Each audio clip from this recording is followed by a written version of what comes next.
Assalomu alaykum aziz o'quvchilar. Bugun siz bilan biz tarbiya darsi 3-sinf 2-mavzu ustida ishlaymiz. 2-mavzuyimiz O'zbekiston xalqi, vatanimiz faxri degan mavzu ekan. Darsning turi yangi bilim beruvchi dars bo'ladi.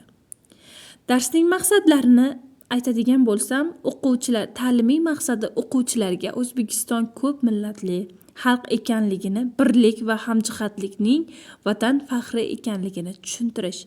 Tarbiyaviy maqsadi o'quvchilarda vatanga muhabbat, xalqimiz bilan faxrlanish tuyg'ularini shakllantirish.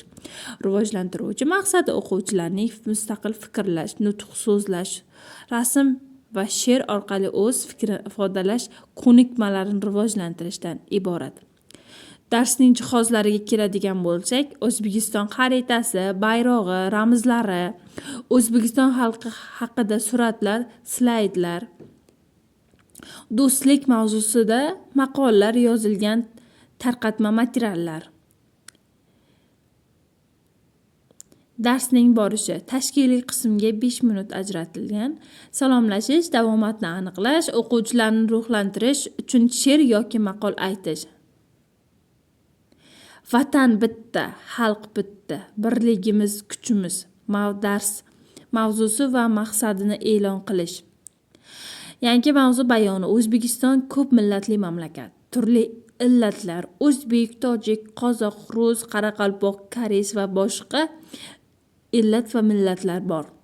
Har bir millatning urf-odati, san'ati xalqimiz boyligini ko'rsatadi. Buyuk ajdodlarimiz Amir Temur, Ulug'bek, Navoiy xalqimizning faxri hisoblanadi. Guruhli ish 10 minut ajratilgan holda darsni mustahkamlaymiz. Birinchi guruh do'stlik haqida maqollar topib yozadi. Ikkinchi guruh vatan faxri bo'lgan inson haqida qisqa matn tuzadi. Uchinchi guruh esa O'zbekiston xalqining totuvligi haqida rasm chizadi va qisqacha ta'riflab beradi chizilgan rasm bo'yicha. Savol-javob va muhokamaga keladigan bo'lsak, o'zbek xalqi deganda nimani tushunasiz? Xalqimizning qaysi odati sizga yoqadi? Nega birlik vatanimiz uchun muhim? She'r yoki qo'shiq? Qisqa tanaffus. O'quvchilardan vatan yoki xalq haqida she'r, qo'shiq ijro etishni so'rash. Yakunlovchi qism.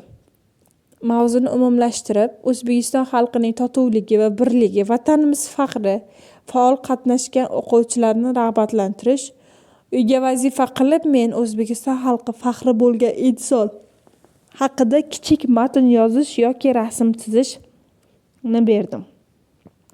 Darsdan bugungi umumiy xulosamni aytadigan bo'lsam, dars davomida o'quvchilar xalqimizning birligi, do'stligi, yashashi, vatanimizning faxri ekanligini anglab yetdilar. Vatanga mehr, muhabbat tuyg'ularini kuchaytirdi. Aziz o'quvchilar, biz hammamiz O'zbekiston xalqini faxri bo'lgan insonlarni ta'riflashga til ojiz. Chunki ular bizning bobo kalonlarimiz juda ko'p.